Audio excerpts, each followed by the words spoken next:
Hello বন্ধুরা, আজ আমি তোমাদের কাছে নতুন একটা রেসিপি নিয়ে এসেছি। আজ আমি ঝিনুক পিঠে বানিয়ে তোমাদেরকে দেখাবো। এই ঝিনুক পিঠে দেখো তৈরি করতে আমার কি লাগছে তোমাদেরকে দেখো দেখিয়ে দিচ্ছি। এখানে দেখো এক বাটি চালের গুঁড়ো রয়েছে, এক বাটি দেখো লিকুইড দুধ রয়েছে, এখানে দেখো নারকেল কোড়া রয়েছে, কনডেন্সড মিল্ক রয়েছে, ঘি আছে, এখানে দেখো কেশর ভিজানো দুধ রয়েছে, এখানে গুড় রয়েছে। এবার দেখো কড়াইয়ে আমি নারকেল কোড়া দিয়ে দিচ্ছি, গুড় দেখো দিয়ে দিচ্ছি, একটু দেখো দুধ দিয়ে দিচ্ছি।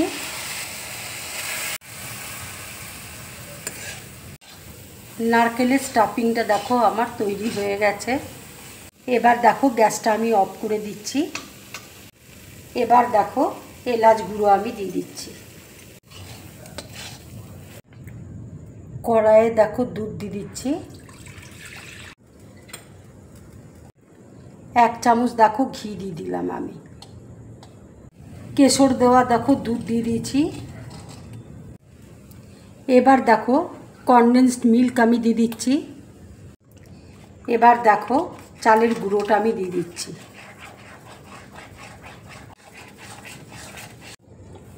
এবার দেখো গ্যাসটা আমি অফ করে দিলাম।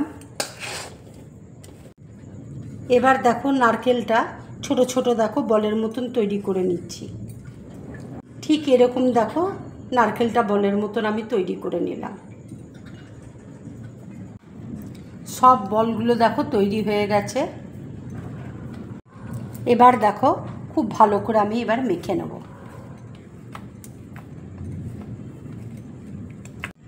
এবার দেখো বড় দেখে আমি একটা লেচি কেটে নিচ্ছি।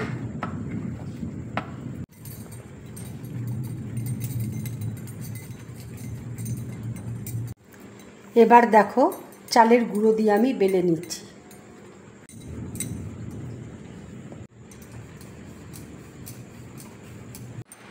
ঠিক এইভাবে দেখো আমি কেটে নিচ্ছি। এবারে দেখো কাঁটা চামচ দিয়ে আমি একটু ডিজাইন করে দিচ্ছি।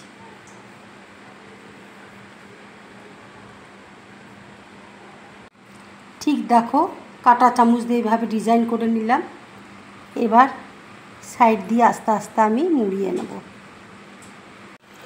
দু সাইড দিয়ে দেখো এইভাবে আমি মুড়িয়ে নিলাম। নারকেলের দেখো ছোট ছোট বলগুলো এইভাবে আমি রেখে আর একটার উপর চাপা দিয়ে দিচ্ছি। এইভাবে ঠিক এইভাবে দেখো চেপে দিচ্ছি।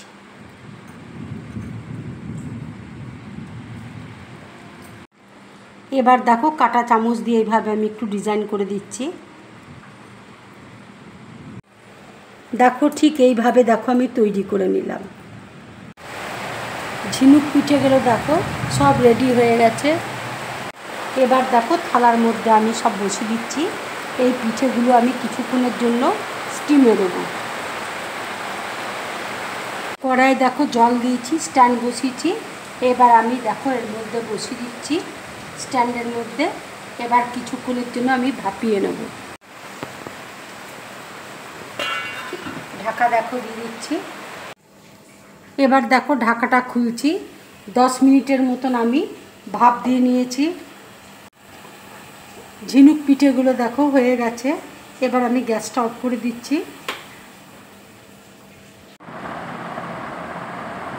পিঠেগুলো দেখো সব হয়ে গেছে। ঠিক দেখো ঝিনুকের মতন দেখতে হয়েছে পিঠেগুলো। একটা তোমাদেরকে দেখো দেখিয়ে দিচ্ছি। দেখো ঠিক ঝিনুকের মতন লাগছে দেখতে। ঝিনুক পিঠে বানিয়ে তোমরা শুধু খেতে পারো, কিংবা খেজুর গুড়ের সাথে খেতে পারো, আখের গুড়ের সাথে খেতে পারো, খুব ভালো লাগবে খেতে। যদি আমার এই রেসিপিটা তোমাদের ভালো লাগে তাহলে লাইক করবে, শেয়ার করবে, আর ড্রিম ব্লগ চ্যানেলটাকে সাবস্ক্রাইব করবে। তোমরা বেশি করে কমেন্টস করবে, তাহলে আমার খুব ভালো লাগবে। নমস্কার।